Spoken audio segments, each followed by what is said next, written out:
Olá, seja bem-vindo. Eu sou Márcio Chaves e começa agora o espaço mais democrático na rede mundial de computadores. A tecnologia a serviço da informação. Nossos cumprimentos aos poderes constituídos, ao Executivo, ao Legislativo e ao Judiciário. Cumprimento especial a você que faz parte do quarto poder, que é a sociedade organizada. Terça-feira, dia 12 de novembro de 2019.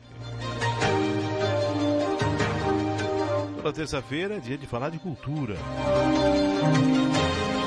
Hoje um bate-papo é sobre gestão, cultura e criatividade. Isso mesmo, dia 23 de novembro, no próximo sábado, no Galpão Cultural, acontece esse primeiro encontro que vai falar sobre gestão, cultura e criatividade. São palestrantes do encontro Simone Oliveira, Danilo Tavares, Lincoln Espada e Alana Santos. Um bate-papo sobre leis de incentivo, como criar e escrever os projetos, criatividade e inovação, redes sociais. Isso mesmo, isso tudo acontece no dia 23, sábado, aqui no Galpão Cultural. Nós vamos estar batendo um papo com o pessoal a respeito. Participando hoje conosco no estúdio, a Alana Santos, também o Danilo Tavares aqui. Daqui a pouquinho o Lincoln Espada acaba chegando também. Nós vamos bater esse papo. Mas antes, lembrar você que no dia 17 é a segunda noite da pizza. Isso mesmo, segunda noite da pizza da paróquia da paróquia Nossa Senhora da Lapa. Ela acontece das 19 às 22 horas no Céu das Artes. Para você que está interessado e além de comer uma boa pizza, também fazer uma boa ação, dá um pulinho lá na igreja, né? Entra em contato lá na matriz da Nossa Senhora da Lapa. R$25 o convite, é individual. Já pensou comer pizza das 7 da noite até as 10 horas? Por R$25? Meu Deus do céu. Nem no Monte das Oliveiras você come tanto. Sejam bem-vindos, Alana, sejam bem-vindos, Danilo. É um prazer tê-los aqui conosco. Uma boa noite. Boa noite, Márcio. Bom, e aí, como é que é isso? Encontro, gestão, cultura e criatividade. Eu estou observando que o pessoal em Cubatão está se preparando, digamos que se especializando nesta questão de incentivar a cultura através das possibilidades, junto às leis de incentivo, o fomento da cultura, né? Bacana isso. É bem bacana mesmo. A gente tem que lembrar que Cubatão é uma cidade muito rica, né, da cultura. A gente tem muita gente que sai daqui para levar a dança, a música, o próprio teatro e fomentar esse tipo de atividade, esse tipo de evento que traz atualização e informação sobre o âmbito cultural, sobre o mercado cultural para as pessoas da cidade é muito importante. Bacana. Danilo, a primeira vez em Cubatão?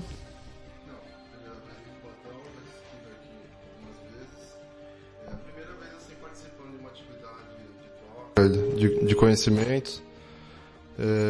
Eu estou muito feliz, eu agradeço a Alana pelo convite, o Lincoln também, por ter me lembrado de mim e eu poder participar desse movimento aí. Fala um pouquinho de você, Danilo. Você faz parte do movimento cultural, você é ator, você é produtor, como é que você... Ou você faz de tudo um pouco? Bom, para tentar classificar em alguma coisa, eu sou, de modo geral, produtor cultural, né? Eu venho na militância na área da cultura já há uns 18 anos, né? Eu ajudei em São Vicente a formatar o anteprojeto de lei do Conselho, a fazer a luta para que fosse aprovado, e eu também venho da área do audiovisual. E pro ano que vem eu vou estar num projeto aí desenvolvendo um roteiro de longa-metragem de documentário. Pô, bacana. Então você é mergulhado na cultura, tanto na escrita, quanto no áudio, quanto no vídeo, quanto no fomento e na elaboração. Quer dizer, você há muitos anos tá na cultura, tá nesse caminho, não? Sim. Como eu falo, já desde 2001, né? Acho que teve um período dos anos 2000 para cá, muito forte de organização na cultura, né? Uma política de democratização nacional, com muitas conferências, né? Com incentivo às cidades também se auto-organizarem com conselhos, fazerem seus fóruns, os estados também. Então houve um período aí que a gente teve de muita mobilização, né? Um processo de democratização com pontos de cultura, programa Cultura Viva. O Estado de São Paulo também começou com o PROAC, então houve... Virada cultural, diversos projetos nesse sentido. Então eu venho, nasci na cultura meio, dentro né? desse meio, né? Você começou, então, acompanhando os movimentos? Acompanhando os movimentos, eu também juntei um dinheiro, comprei uma câmera, juntei 2 amigos, a gente foi para Iguape e a gente resolveu fazer um documentário da Festa do Bom Jesus de Iguape. Ficamos lá durante a festa e aí saiu o primeiro documentário que a gente fez. Ele conseguiu um prêmio no festival, foi selecionado, na verdade, para o Festival de Cinema Etnográfico do Rio de Janeiro. E ali foi um start bem interessante, né? Um aprendizado muito grande. Com a cara e a coragem. Com a cara e a coragem, câmera na mão, ideia na cabeça e amigos do lado, né? Junto. Roteiro? O roteiro... a gente, na verdade, já tinha ido para Iguape dar uma oficina de cinema digital com esses amigos. Aí a gente começou a conversar com os mais antigos, né, os ancestrais do território. A gente viu uma baita riqueza de informação, de cultura, de história, e a gente resolveu voltar no ano seguinte. Mas foi um roteiro meio que foi se construindo dentro da festa. Dentro da festa, opa, isso aqui vai, isso aqui entra. Entrevistando aqui, historiador, legal. Padre, as pessoas mais antigos, Caiçara, e aí foi construindo a ideia. E aí eu também gosto de estudar muito essa questão do que é cultura, todas essas vertentes, do que conceitualmente ela é. Eu venho também estudando um pouco sobre economia criativa. E ultimamente eu comecei também a entrar no estudo de uma proposta mais decolonial, né? Então, estudar ideias de grupos, de povos que não foram colonizados, né? Também é interessante para tentar incentivar essa questão descobrir o que é a criatividade e como que o ambiente para a criatividade, né? Como que se propicia isso e tentando olhar o hoje, né? O que eu vivo. O que a gente pode considerar que hoje em dia, apesar a tecnologia, ela acabou favorecendo muito essa aproximação com a cultura em todos os viés, ou seja, que a gente consegue registrar, a gente consegue ter uma noção maior do todo. A tecnologia acabou dando essa amplitude? Ela potencializou, tem um estudo que chama que é autocomunicação de massa. Então todo mundo é capaz de comunicar massivamente, né, sem um meio específico, sem um produtor específico de comunicação. Todo mundo gera conteúdo o tempo todo. O tempo todo. Isso ocorreu diversas conexões, possibilitou diversos avanços, né, inclusive na área de tecnologia, porque começou a ter um ambiente de cooperação muito mais forte, né? Então redes locais começaram a se comunicar através dessa rede que é a internet. Então era uma comunicação entre redes, né, não só pessoas. Globalização, né? Mesmo da cultura. Ao mesmo tempo, há um processo, uma outra via que você perde a raiz, de certa maneira, né? As pessoas começam a se individualizar e perder a noção de raiz de território. Então, isso talvez também seja algo... Porque é novo, né, para a sociedade, se você olhar a história dela. A gente está aprendendo a lidar com isso.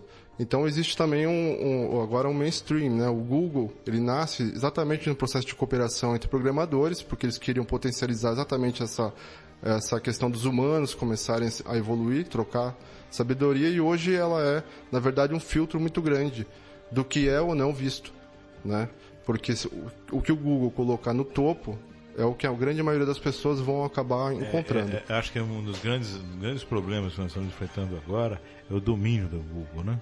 Sim. Esse domínio e essa eu vou dizer até uma ditadura internética, porque é uma coisa que, inclusive, os computadores estão tendo que evoluir por conta de todos esses robots, toda essa situação que existe por trás das telas, que a gente acaba não tendo conhecimento e que está cada vez mais pesando. Se você for ver agora, um computador que você acessava uma internet com facilidade hoje não acessa mais. Por isso que o que eu pretendo trazer para o encontro, para a discussão sobre criatividade e inovação uma outra questão, que é o que os povos antepassados, né, os nossos ancestrais, até recentes, aqui de Cubatão, por exemplo, são um foco muito grande de imigrantes nordestinos, um povo muito solidário, um povo que se auto-organizou nos bairros para conseguir as coisas. Então, talvez a gente tem que... A rede não é só exatamente a rede que está na internet, ou que está fora, ou que está em outro país, mas como que a gente começa a construir agora essas redes no nosso local, né, na nossa comunidade. Como trazer de novo o sentido de comunidade? Acho que é um processo que pode criar inovação e despertar a cultura da criatividade, não a criatividade como produto. Né? Você comentou a respeito dessa coisa do nosso, né, do territorial, da instalação. Aqui sempre foi uma cidade de passagem, né? E aí vieram os portugueses, e aí foram vindo vários povos, aí veio os anos 60, o polo industrial, a vinda, quer dizer, aí veio o país inteiro aqui, né? Exatamente, essa é uma das pesquisas, inclusive, que eu venho fazendo, como pesquisa pessoal mesmo até, e com o Coletivo 302, que é o coletivo de teatro que eu participo, né? Também, que a gente também ocupa lá o Galpão Cultural, que é onde vai acontecer o evento de gestão, cultura e criatividade. A gente quer falar sobre isso, sobre a importância desses povos que estavam aqui, né? A gente teve agora o Vila Paris, que é um espetáculo bem importante para a história da cidade e tal. E também colocar isso em xeque, isso que o Danilo diz é muito importante. Você olhar para trás, olhar para o passado, ver o que a gente tem de importante e construir essa rede no agora. E é um dos motivos por estar fazendo esse evento. Juntar as pessoas que começaram a produzir agora na área cultural, que já está muito difícil, e o pessoal que já faz isso, né? Por algum tempo. A gente tem aí algumas escolas de formação na área do teatro, da música aqui na Baixada Santista. E essas pessoas precisam se conhecer, elas precisam fazer rede, elas precisam trocar ideias, precisam conversar. E aí o objetivo do evento é realmente esse, colocar essas pessoas em conexão e trazer atualização e informação sobre todas as nossas leis, que também sofreram um rebuliço aí com Sim. todo o nosso governo, né? Bastante mudança, enfim, e é isso. Nós estamos falando de formação, né? De construção, criatividade, e o projeto nada mais é do que colocar isso no papel e viabilizá-lo financeiramente, né? Eu acho que é necessário uma viabilização financeira. Hoje, as leis de fomento ainda são o grande carro-chefe de tudo isso? Em números, sim, né? Mas existem muitas ações que elas acontecem porque os grupos conseguem fazer sem apoio estatal, né? Eu não estou tirando o valor, na verdade eu acho que deveria... para a gente entender o tamanho disso, né? Então, o que acontece? A lei de incentivo, ela coloca para o mercado decidir o que é criatividade e o que é cultura ou não, né? Os editais, eles possibilitam um pouco mais de pluralidade dentro do contexto, porque todo ano se troca os avaliadores, então é muito difícil de você ter uma mão de ferro para conduzir os avaliadores para decidir o que é ou não, então há um processo mais plural nessa questão. Por exemplo, em São Paulo, o PROAC CMS, através do incentivo ao ICMS, é mais que o dobro de dinheiro que é utilizado no PROAC Editais. Então, na minha opinião, há um descompasso nesse sentido, né? E o que tem mais pluralidade? Os editais ou os editais? Os editais. Mais do que o CMS? Sim, sim. Sim, mais... Com o edital a gente consegue atender mais pessoas, pelo menos antes era assim, né? Agora houve bastante corte, né? A gente teve junção, por exemplo. Tinha um PROAC edital, agora existe um PROAC edital meio que diversidade, que aí a gente coloca os LGBTQI+, junto com a galera do hip hop, e aí juntou todo mundo. É tudo que não está consegue entrar em outra, entra ali. Entra ali. Antes a gente tinha essa separação. Tinha um edital para hip hop, tinha um edital para LGBT e tudo mais. Agora está tudo se juntando. Então, acho que essa é a grande questão que é a primeira palestra, inclusive, que é a Simone Oliveira, né, que vai falar, que é uma fofa lá do Procomum, que aceitou o nosso convite. E aí ela vai falar sobre essas leis, essas formas de viabilidade, né, os editais e outras formas. A gente também quer falar sobre essas outras formas dentro do evento. A gente tem aí, por exemplo, jogar aqui, que agora tem os crowdfunding, né? Que são as vaquinhas online. E é exatamente isso. É uma rede de pessoas que se juntam e que aceitam aquela proposta que está sendo colocada e vão investindo uma parte, um dinheiro, para poder aqueles projetos acontecerem. Existe também agora algumas ações que estão acontecendo em alguns lugares. Por exemplo, se cria uma moeda criativa, né, usando até mesmo o blockchain, por exemplo, para poder patrocinar, vamos dizer assim, com um retorno. Então, qualquer pessoa, um artista vai lançar um álbum, por exemplo, ele precisa ter ele precisa captar para poder produzir o álbum, né? E aí depois esse dinheiro está vinculado ao que ele vai fazer de renda depois com o produto acabado. Então é uma vaquinha que tem uma perspectiva de retorno. Ou seja, é um investimento. É. Mas você tocou num ponto interessante, Danilo, porque assim, a gente sempre discute aqui a profissionalização da arte. Não ela ser limitada, não você acabar com a criatividade, nem você podar o artista, muito pelo contrário. Você mostrar aos empresários que aquilo, além de ser algo que é nosso, é uma riqueza do país, pode também ter um investimento e um retorno. Sim. Porque eu acho que é isso, a gente vai acabar saindo dessa situação de dependência das ações do governo. Troca governo, muda tudo. Troca governo, não muda. Então você acaba criando uma situação onde o país pode crescer culturalmente, observando essa questão do capital. Então, a gente tem um problema sério no Brasil, pelo menos que é onde eu vivo, que é seguir planejamentos, né? Nós temos um plano nacional da cultura, nós temos um plano estadual da cultura, e eu não sei Cubatão, mas, por exemplo, Santos e São Vicente tem, acho que Cubatão também tem um plano municipal de cultura. Passa 10 anos e não se atinge nem 10% do plano. O plano é esse? Então, esse é o plano. São duas coisas. Ou a gente está planejando de maneira lunática, sem ser crível no processo, né, sem levar isso em consideração, ou aqueles que estão com o poder na mão não conseguem compreender o benefício que aquilo pode gerar. É na lei de contingências, né? Então o plano é o seguinte: qual é o plano que a gente vai cortar? Assim que o plano é desfazer. É desfazer, é corte, é redução.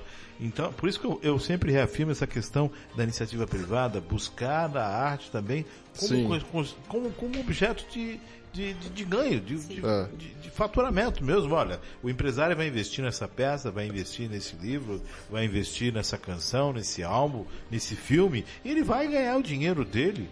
Todo mundo vai acabar sobrevivendo ali e de uma forma lícita, transparente e que vai valorizar o trabalho. A gente, mais do que nunca, agora, a gente está num lugar, num tempo em que a geração de valor, geração de conteúdo para as pessoas é muito importante, porque não é mais aquela coisa, aquele marketing que a gente fala, porque eu sou da área de marketing e não é mais aquilo que era antes.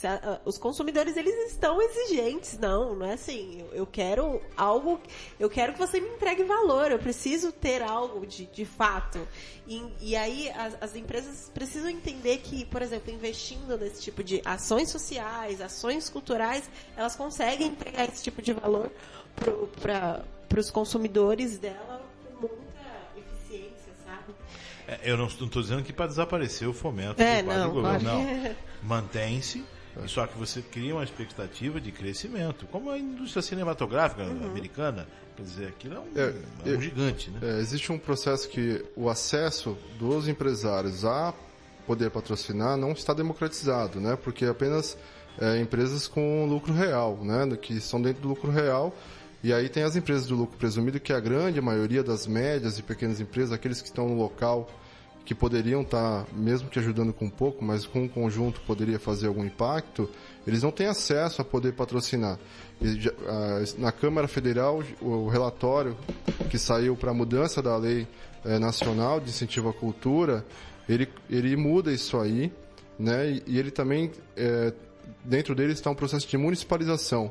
Então, as cidades que têm um fundo municipal de cultura, metade hoje do que é destinado ao gasto com a antiga Lei Rouanet, o investimento com a lei de incentivo, metade vai direto para o fundo nacional e do fundo vai ser distribuído para cidades que têm fundo e apresentem projetos. Você vê, é uma discussão longa, é uma soma do Procultura com a CPI da Lei Rouanet, já passou para um monte de gente, aí eles vêm, atropelam e colocam aí para mudança na Lei Nacional de Cultura para poder colocar igrejas evangélicas poderem utilizar, na verdade qualquer outra, né? Mas o grande interessado no processo foi nada contra as igrejas evangélicas, mas eles já são uma grande igreja, né? Eu acho que existem muitas comunidades, povos e grupos culturais que têm muito mais necessidade de incentivo, né, do que os artistas que dito gospel, né? Porque eles já vendem bastante, eles já têm um público cativo, né? Mas espera aí, é outro ponto. Eu acho que a lei de incentivo ela vem para uma condição de um valor menor e não para, igual foi feito antes, patrocinar DVDs, né? Gravação de DVD, essa coisa. A gente está falando de grupos que estão começando, do pessoal que está iniciando, das pessoas que vão ter o experimento na arte e até um certo patamar. Eu acho que tem que começar a colocar um limite nisso ou não? Essa questão do valor à vontade não. Aí e exorbitante, o céu é o limite. Pode falar para você. Eu acho que tem que ter espaço para os grandes trabalhos que têm alto custo, porque o trabalho de alto custo, ele emprega muita gente num ambiente, num projeto tão qualificado que essas pessoas que estão trabalhando vão estar qualificadas para fazer seus projetos depois. Então, por exemplo, os Estados Unidos, ele que fez o cinema americano foi os Estados Unidos. Então, um dos papéis do Estado na cultura é exatamente projetar a nossa imagem cultural para fora. Então, quando a gente pensa nessa relação internacional, você necessita de um investimento maior nos tipos de projeto, né? Cinema, teatro musical, e música e outros tantos. E isso demanda um gasto muito maior, mas existe um benefício. Você ganha povos de outros países e aí você começa a exportar desses pequenos também, né? Esses grupos de pequenos animadores, de pequenos grupos de teatro, eles começam a ter de modelos, de moda, de tudo, de costura, começam a ter acesso em outros países porque o povo de lá quer a nossa cultura. Então, existe, mas tem que ser equilibrado. Eu acho que nem tira e nem também... Mas não dá para criar um outro modal e deixar o fomento realmente para o pessoal de base? Não dá para colocar investidores, porque uma grande produção como essa, ela tem que estar, eu penso assim, né? Não sei, posso estar errado, ela tem que estar alicerçada no retorno de capital de investimento. Eu acho bacana ver filmes nacionais, mas com o coração você vê lá a taxa do governo patrocinando tudo, e a gente vê muitos artistas aí na rua dando um duro danado e não tem oportunidade de ter o seu talento reconhecido. Eu falo assim, tem que ter investimento, tem que dar retorno, tem que ter dinheiro, tem que ter bilheteria. Os Vingadores explodiu de bilheteria. Será que a gente não consegue emplacar uma bilheteria monstro? Olha, potencial a gente tem. O que falta? Potencial tem, artista tem, dramaturgia não é problema. Eu acho que realmente sobre essa questão audiovisual, o Danilo ele pode falar com mais propriedade, porque o mercado audiovisual e todas as produções, ela realmente é muito cara. É um custo muito alto, tanto de profissional quanto de equipamento, né, para poder produzir. Por exemplo, às vezes um filme de 15 segundos, eu tô falando assim, eu não tenho tanta essa propriedade para falar, mas volta e meia a gente precisa do registro audiovisual para os espetáculos e para todas as coisas que a gente usa. E aí a gente vai fazer orçamento das coisas e a gente sabe que pesa, né, o Danilo? Por exemplo, o cinema, né, o caso que ele emprega hoje aproximadamente 300 mil pessoas diretamente por ano e gera de impostos 3,3 bilhões. Hoje no Brasil. Hoje no Brasil, né? Então, e a maior parte do investimento público nos projetos de cinema, né, ele é feito pelo fundo audiovisual, o fundo audiovisual é alimentado exatamente pelas produções. Ou seja, o imposto das produções do cinema retorna e aí é investido para patrocinar a produção de outros filmes. Né? Há um ganho real de empresários de investimentos no audiovisual? Porque quando a gente fala de audiovisual, a gente está falando de cinema, mas está falando de TV, propaganda, tudo aquilo que é vídeo que circula na internet, vídeos produzidos, a gente está falando disso, né? Sim. Audiovisual é a gama do cinema, mas também tem uma gama na TV aberta e nas TVs por assinatura enorme, né? Sim. Então é um mercado crescente. É um mercado crescente, vem crescendo no Brasil, né? A gente tem agora... ele vai passar. Na verdade, ele está estabelecido, eu acho que o que está acontecendo hoje, ele vai passar por isso, né? Há um processo de censura e não apresenta nenhum plano no lugar, então é uma coisa que fica todo mundo meio sem saber. Ó, Danilo, eu estou aqui no programa, você pode discordar, viu? Não tem aqui pode discordar à vontade. Eu só acho que não se deve medir a importância de patrocinar qualquer atividade cultural pelo público, por ele conseguir quantidade de público. Né? Isso não, eu acho que não cabe mais. Foi uma visão que veio até mesmo desse período que eu também vim da cultura, da ideia de democratização. Mas a democratização ela não gera tanta pluralidade quanto se imagina, porque a palavra democracia tem até uma coisa santificada em torno, né? Mas a democratização significa eu levar aquilo que se considera como arte sublime, como arte importante, para os locais que não têm essa arte. O que você está me dizendo, vou tentar traduzir. Na verdade, assim, eu não posso medir aquele espetáculo ali que fala de uma coisa muito tão íntima e de uma introspecção maravilhosa, que retrata toda a luta de um segmento ou de um momento da história. Eu não posso comparar aquele público daquele com o público do funk. Sim. São coisas diferentes. Então, não é que na verdade aquele espetáculo ele deveria ter muito mais público, mas não tem porque nós não investimos na cultura como deveria ali dentro do nosso currículo escolar. É mais ou menos isso. Sim, e também tem ações que a Alana está organizando que não vai ser eu acho, eu não sei a quantidade, mas não vão ser 2.000 pessoas. Sim. Certo? Mas a importância para cada pessoa que vai estar naquele evento, o enriquecimento, né, que vai ter para cada pessoa ali, talvez seja maior do que se tivesse... Ou seja, você não vai ter um retorno financeiro disto, você vai ter um retorno social. Sim, com certeza. Social. Até porque o objetivo do evento, como eu já tinha comentado, é realmente juntar o pessoal que já está produzindo no tempo com o pessoal que foi jogado aí na piscina nesse meio dessa loucura que está a área cultural e que acabaram de se formar e precisam de um aporte. Gente, façam isso ou façam aquilo, ou precisam aprender com as experiências dos outros. A gente tem muito lá, o Galpão Cultural, ele é ocupado por, assim, no mínimo umas 25 pessoas, fora a galera que tá sempre participando, tá sempre no meio. Tem um nicho. É uma galera jovem, assim, super afim de fazer muita coisa. Então, com certeza, o que eles aprendem ali, eles saem multiplicando para outras pessoas. Isso é sem dúvida. Essa não seria o chão de fábrica para se investir? Maravilhoso. Inclusive, o que eu ando falando com alguns amigos, eu vou nos locais de organização de cultura, eu falei, cadê os jovens? Eu vou nos conselhos, não tem jovem. Eu falei, pô, só tem da minha idade pra cima. Cadê o negócio está envelhecendo, né? Cadê os jovens? Então tem algum erro no processo. Então você vê que maravilhoso agora a gente conseguir fazer essa troca de ideias, né? Na verdade é uma troca de energia.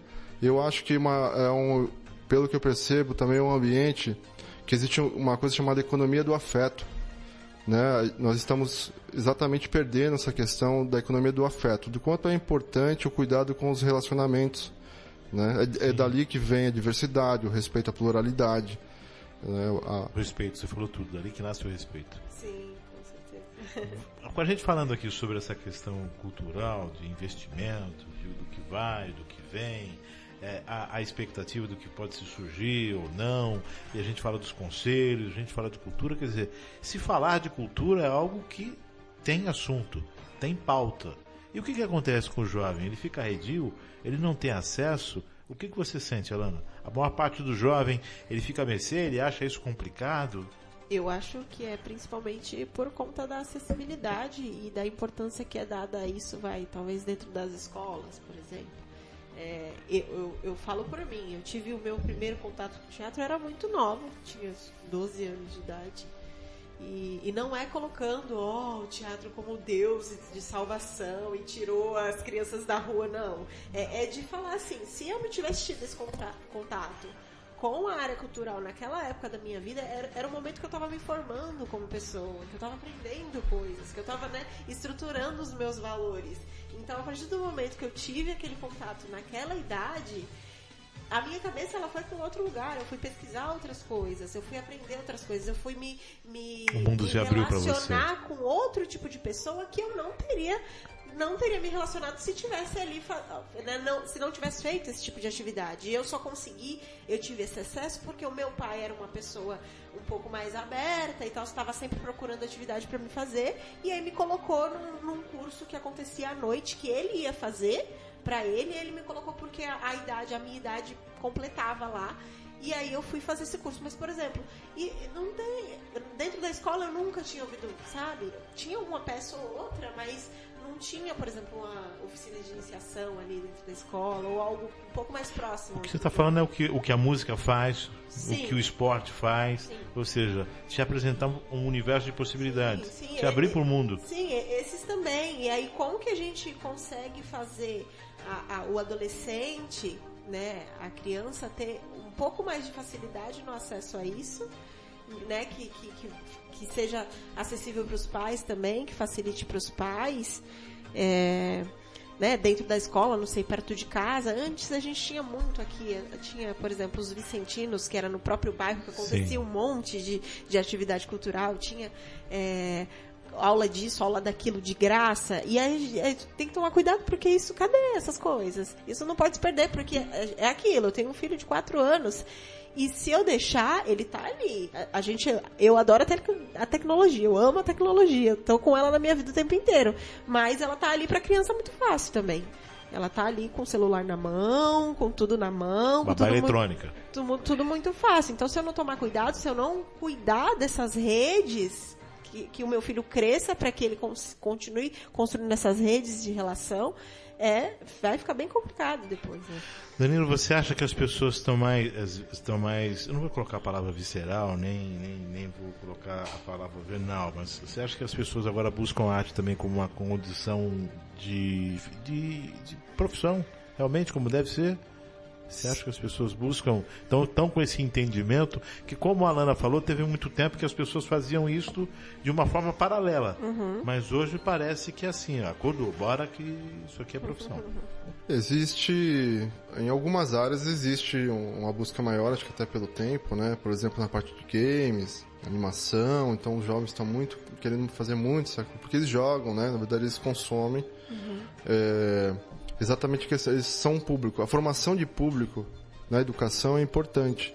Você colocar dentro das escolas diversos tipos de artes, né, para as pessoas aprenderem, fazerem, né, participarem, não somente consumir, é importante para tentar ter esse estímulo, essa coisa assim, eu quero fazer tal coisa, eu quero ser um artista, eu quero ser um músico. E aí você ter esse sonho para poder conseguir enfrentar todo o desafio que é esse aprimoramento até chegar num ponto de uma arte que possa ser admirada por outros, que possa até ser consumida, possa virar produto ou serviço, porque isso demanda um esforço muito grande. E a gente tem um déficit educacional muito grande, as pessoas não têm o hábito de ler. Eu também sinto que, eu lembro antigamente, festa junina tinha na rua, então tinha... Era junina, né?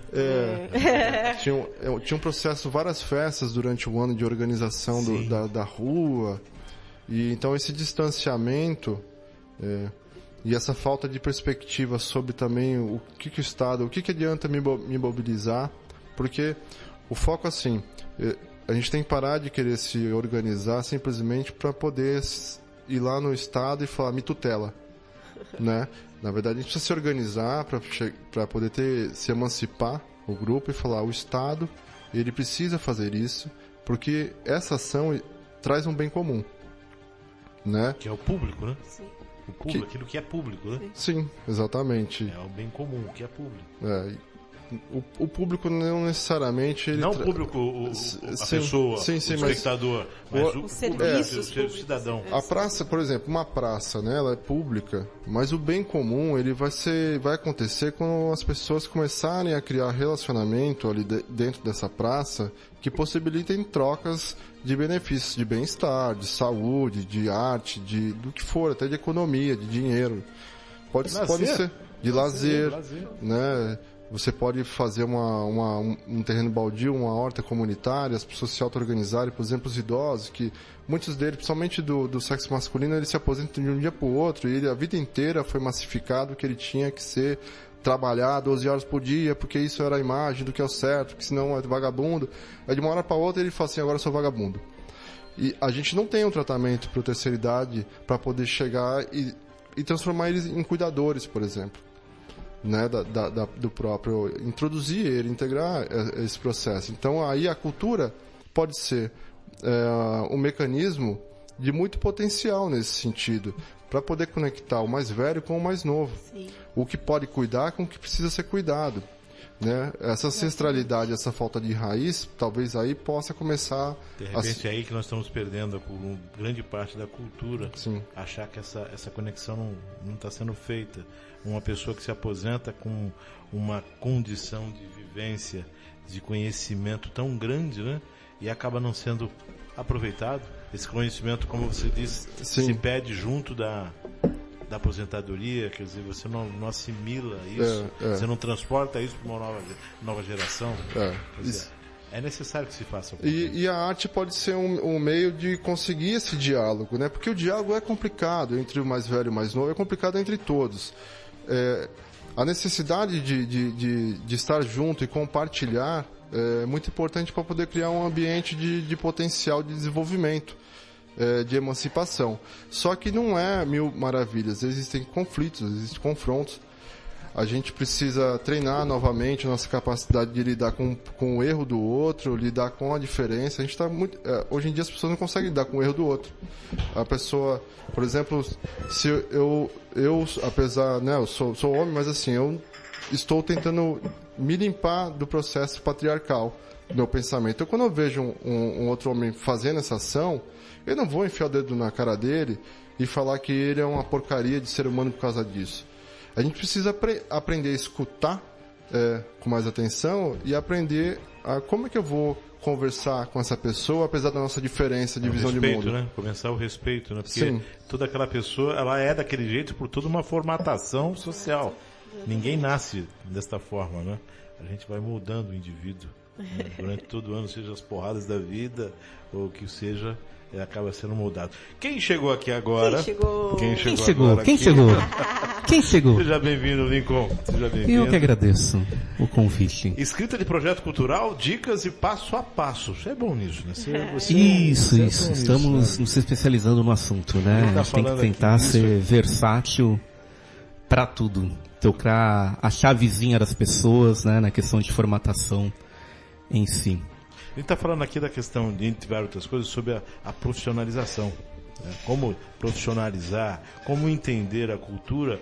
E eu não vou dizer a palavra sobreviver, porque não é isso. Como entender a cultura e fazer dela, além de um ganho pessoal, né? Essa questão de produzir a cultura, ter também um êxito financeiro e profissional. Então, quando a gente observa, por exemplo, a Firjan, que tem a questão do mapeamento da economia criativa, eles conseguem observar que são cerca de 500 pessoas apenas na Baixada Santista, em 1.800.000, conseguem ter como primeira renda a questão da formação artística. Né? Então, são 8 aqui em Cubatão que tinha, por exemplo, no de 2016. Isso aqui deve ser provavelmente pessoas que são professores de dança, professor de teatro, que vai ter mesmo sua primeira renda como tal.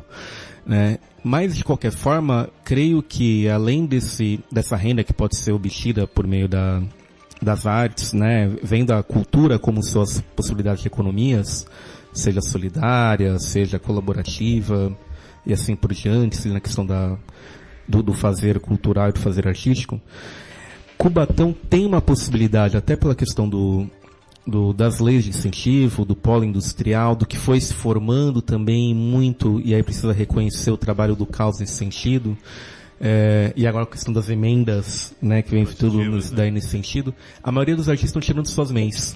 A maioria dos artistas estão conseguindo fazer suas associações, fazendo seus CNPJs. É uma situação que não ocorre, que ainda tem uma restrição muito grande de bairrismo em Santos. É uma situação que ainda é muito inóspita, por exemplo, em São Vicente.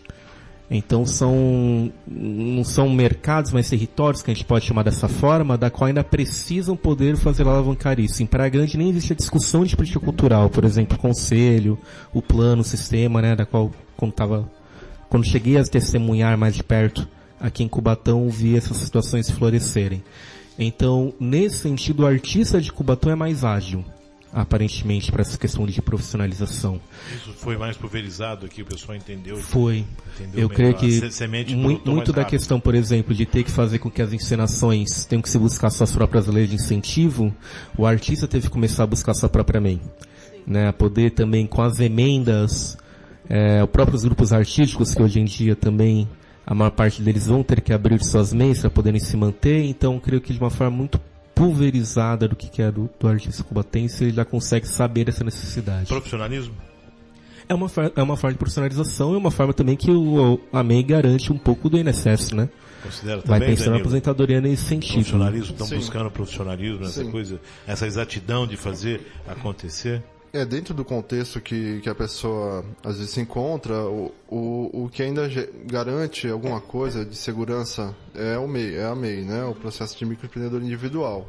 Porque caso ele sofra algum acidente, ainda tem uma cobertura, ele consegue emitir a nota fiscal dele, então ele consegue entrar no mercado de uma maneira organizada. Mas mesmo assim eu acho que ainda é muito incipiente. Precisa... Assim, no momento de desemprego, né, a MEI às vezes ela não está... Eu acho que ainda não precisa melhorar essa questão do ambiente, na verdade. Porque às vezes a pessoa é o que ela tem de socorro é a MEI. Não porque ela está optando. Eu estou deixando a carteira de trabalho para virar MEI. Um movimento muito grande está acontecendo é que estão desempregados. Então, a gente vem no processo de melhorar essa questão, ampliar a burocratização das coisas, então há uma fiscalização muito maior sobre tudo, então necessita de uma nota fiscal e a pessoa acaba entrando no processo da MEI. Muitos se dão muito bem, depois viram microempresas e se ampliam, né? E outros não acabam, na verdade, vivendo de bico, na verdade só está oficializando o bico. Você tocou num ponto que de repente se a gente virar esse outro lado da moeda e observar que pode se tornar um profissional liberal, e não ser MEI, né? Eu posso optar por um profissional liberal e em determinado momento eu posso estar lá fichado, trabalhando junto àquela produtora, quer dizer, sim, eu posso me tornar um profissional liberal, independente dessa coisa de MEI, né? Seria o mais correto, para você não ficar, eu entendi o que ele falou, para você não ficar buscando de repente um paliativo. Mas ao mesmo tempo tem um problema profissional liberal que ele está falando como autônomo, não é isso? Sim, nesse sentido. Sim. Que aí, por exemplo, o artista, o mercado que se tem, eu vou falar a palavra mercado porque de fato o dentro do sistema capitalista que a gente vive, o mercado que se tem pro artista, muito da parte dele vem do poder público. E a questão do autônomo são que as prefeituras estão recebendo de condenação por aí vai, como a questão dos chequinhos, né? Perfeito. Então, por exemplo, não necessariamente essa talvez seja a forma mais atrativa. Então, muitos artistas acabam tendo que recorrer à MEI, tanto para a questão dos serviços prestados em si, mas também para poder ter essa regularização, né? A Prefeitura de Santos passa por isso, outras prefeituras passam. Que sei que muitas das prefeituras ainda não conseguiram e poderiam fazer formatos, leis de certa forma, bancarem em boas medidas um plano econômico para cada setor, para poder se destravar. É muito triste, por exemplo, que olha, por que está faltando, a gente tem um bloco cultural daqui da cidade. O bloco cultural, quantos eventos culturais teve nesse último mês, vamos lá, agora do mês de novembro, ou do mês de setembro, que mês de outubro teve o Festac. Uhum. Mas quantos eventos teve culturais no bloco cultural, que se chama cultural por essa razão? Sim. Um por semana? Menos. Muito menos. Menos que isso. Por que não consegue criar esse tipo de agenda naquele espaço? Porque não é atrativo para nenhum artista poder se apresentar por lá. Por que não é? Pode se falar de infraestrutura, tudo mais, blá, blá, blá, mas ele não pode cobrar pelo ingresso. Porque é público ali, né? Então, mas se tivesse uma lei que garantisse a bilheteria, o Guarani o tem, o Parque Cultural da Vila de São Vicente tem, o Procópio Ferreira tem.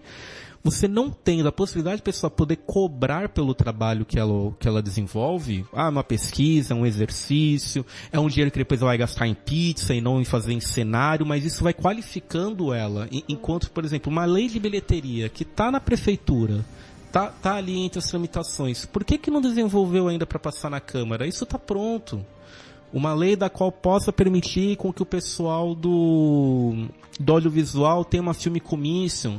Também já está essa nova minuta de decreto pronta, já poderia ter dado esse andamento. Você acha que não tem um confronto entre você utilizar do público e criar uma bilheteria? Ou seja, você está utilizando do público, do investimento público, e você ainda cobra do público. Não cria um conflito desta forma? Eu gostaria de poder imaginar dessa forma a questão de que uma cobrança em dobro, né, ou em duplicada para a população para esse sentido. Mas se não for, a população às vezes vai ter que pagar por um mesmo serviço cultural da qual ela não está participando. É a mesma questão de, por exemplo, que no transporte público, que o governo de certa forma facilita a concessão para tal, e depois ela vai cobrar de quem está sendo usuário naquele sentido. Se não fizer, a gente está falando dos festivais, está tendo as encenações, tem um calendário de atividade na cidade, da qual todo mundo paga, mas nem todo mundo consome. É justo que também o usuário ele possa colaborar, e é justo criar uma cultura e um hábito para isso, porque senão a pessoa vai ficar sempre menosprezando o arte, porque não paga. Porque todo mundo valoriza os R$2 que compra de soufflé. Porque gasta R$2 no soufflé. Ninguém valoriza... Você acha que essa questão da valorização está linkada à bilheteria? Não está linkada a essa questão cultural, arraigada? Sim, mas precisa criar algum mecanismo para que isso comece a ser valorizado. É uma questão simbólica a bilheteria. A gente não está falando uma coisa de R$80, 860 para se decidir em Magal. É até bem simples, por exemplo, a gente tem o PROAC, que é um fomento aí, estadual, né? Qualquer PROAC, seja edital, seja quando você consegue o ICMS, né? Qualquer você está recebendo aquele dinheiro para fazer o projeto, que já está documentado, já está dentro de um orçamento, mas você pode cobrar um valor sempre, qualquer um. Tem um valor, um teto, né, uma porcentagem, sim. Mas você pode cobrar, assim. Só dando um exemplo de que a gente tem aí um fomento estadual que permite isso. Por que não né? Como que o cidadão perde? Porque a bilheteria, ela possibilita um acesso a preço popular. Então, um espaço que tem um gasto para ser construído, para ser mantido, estar vazio, sem utilidade, ou um espaço que vai produzir algo de atividade artística a um preço popular para as pessoas poderem usufruir disso. Essa é a questão, né? Ninguém está lá ficando milionário no espaço público. Eu estou colocando essa questão porque eu acho que se você não estiver no espaço público, o patrocínio, o investimento, ele é independente do local. Digamos que você tem uma área que não é pública e que se torne uma área de eventos. Você pode apresentar uma peça nessa área e pode cobrar bilheteria ou não. Sim, mas vamos ser sinceros, Márcio. Aqui em Cubatão e maior parte da região não existe investimento privado. Assim, vamos ser. Sim, mas a maior parte dos espaços públicos, a maior parte dos espaços culturais são públicos, desde a Concha Cuxa, que é para a Orla de Santos, onde é de graça a apresentação, e a pessoa tem que se submeter a fazer MEI, porque não pode receber pelo autônomo. Até, por exemplo, Palácio das Artes, para assim vai. E todo investimento que vem, que a gente fala que é um patrocínio, que as empresas vêm, investem, fazem tudo de uma certa forma, é uma renúncia fiscal. São impostos a qual acabam sendo destinados para esses projetos culturais. Eu acho que a gente tem que começar a fazer links com grandes produções. Legal, Rock in Rio fez Rock in Rio, tudo bem. Só que você, durante um ano, você vai ter que fazer N produções De repente, é um pedágio para isso. Olha, nós estamos trazendo aí a turnê, sei lá, da Rihanna. Da vida. Sim, da Rihanna. Opa, legal. Turnê da Rihanna, você vai lotar aí 80 mil pessoas, bacana. Só que durante tem que ter um planejamento de fomento de cultura. Sabe o que está faltando, Márcio? Você está trabalhando na Câmara ainda? Não. Ai, que merda. Mas não conhece nenhum vereador por lá. Precisa chamar alguma associação para fazer uma programação assim de apresentações. O ano inteiro, contrata via MEI, entende? A associação vira uma cooperativa, que o Danilo pode comentar, se é que não comentou já sobre essa ideia, de artistas, e vai fazendo uma ocupação de apresentações nesses espaços. Tem o Céu das Artes, tem as ONGs também, tem os auditórios das igrejas. Pagando um valor por apresentação, tu ocupa uma biblioteca inteira. Nós temos aí, tem tantas áreas uma emenda, Márcio. Que podem se tornar. Vamos montar uma associação, Márcio. Vamos correr atrás disso. Eu sou mais a gente juntar uma eu faço curadoria. Montar ali e mostrar pro público. É aqui, ó. Vem aí assistir. Você perde como é que o Danilo tava falando sobre isso? Que você precisa chegar nas pessoas que não têm acesso a isso, cara. Então vamos chegar. Não tem problema. Você pega o Céu das Artes lá tá parado. Distribui, convida uma escola. Olha, esse aqui é free para essa escola. Sabe um setor que deu muito certo em Cubatão nesses anos, em questão de autossustentabilidade, foi o artesanato. Precisa reconhecer o trabalho do Xará, do Márcio Teixeira, né, lá da Diretoria de Políticas Públicas lá para a Diversidade, porque os artesãos eles cobram pelo serviço em espaço público. É uma situação da qual não tem como você poder fazer sua produção e não vendê-la, o produto, o trabalho que faz, que tem um fator turístico também, né, um valor agregado que se dá para quem passa por lá. Mas eles conseguiram fazer o cadastramento, a profissionalização deles junto com a Subsecretaria de Estado do Trabalho de Artesanal das Comunidades, que é a SUTACO. Então, assim, eles têm uma carteira, eles têm uma habilitação, um registro que se dá de forma estadual para poder emissão de notas, tem capacitações que são trimestrais até mesmo para eles. Então, assim, cada segmento, além do artesanato, ele tem suas particularidades que são umas travinhas que vai garantir um mínimo para a sustentabilidade do artista. O filme comício no audiovisual, a bilheteria, parte da bilheteria volta para comprar a lâmpada ali do bloco, não tem problema. Então, vamos fazer isso, então, 70-30? Isso, aí sim, 70-30? A bilheteria não é somente para um ganho, ela tem que ser para um ganho, mas ela também acaba retornando para o ambiente. Não está ali, o cinema não está no espaço público? Sim. Ele não tem um contrato de concessão lá? Ele não está fazendo? Tá voltando dinheiro para a prefeitura, só deu até para o fundo. A Lana vai fazer a peça dela aqui, ela pode cobrar bilheteria, mediante que a manutenção disso, a reposição daquilo, claro, que isso volte. Eu acho que é uma questão de diálogo, não, Danilo? Sim. É uma questão de diálogo, é uma questão de abertura, né, de compreender também a diversidade que existe no território, porque o que a gente vê é que uma postura muito determinista, né, dos governos quando eles vão ocupando os locais, ou eles não entendem nada do que estão fazendo. E não ocupam nada, né? Essa divisão de secretarias, conforme votação de partido, às vezes, como a Secretaria de Cultura tem menos verbas, acaba caindo na mão de um grupo que não tem tanta visão de potencial do que aquilo pode produzir, como posso dizer, pode produzir de imagem para a cidade, inclusive para o próprio governo. Pessoal, estamos chegando ao finalzinho do programa. Infelizmente já chegando ao finalzinho já. Já estamos aí com 1 minuto para o encerramento. Opa! Pegar a palavra de vocês, o tchau de vocês, boa noite. Deixa eu fazer aqui, então, dia 23 de novembro, a partir da 13h, vocês estão todos e todas convidados para o primeiro encontro de gestão, cultura e criatividade no Galpão Cultural. E fiquem à vontade também para entrar lá no Facebook do Galpão Cultural Cubatão e ver toda a programação do mês de novembro. Jovens, venham jovens, e os mais velhos também, venham conhecer. É isso, então a gente está esperando vocês aí no dia 23 para podermos montar nossa cooperativa, podermos montar nossos projetos de ocupação de espaços e podemos também montar com o Márcio projetos de comunicação, assim. Mas isso é um tema para outra conversa.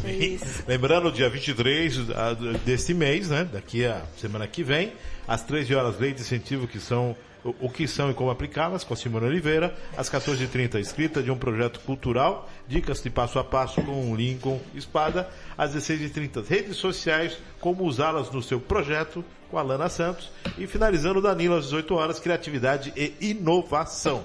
Vale a pena, hein, gente? Agradecendo a sua audiência, desejando um excelente final de noite. Amanhã, educação, vão estar os pais aqui, a comissão de pais pelas escolas de Cubatão. Então, vamos estar falando de merenda e de outras coisas. Fique com Deus e lembre-se, lutem e continuem lutando até cordeiros se tornarem leões. E até amanhã com mais um programa, se Deus quiser.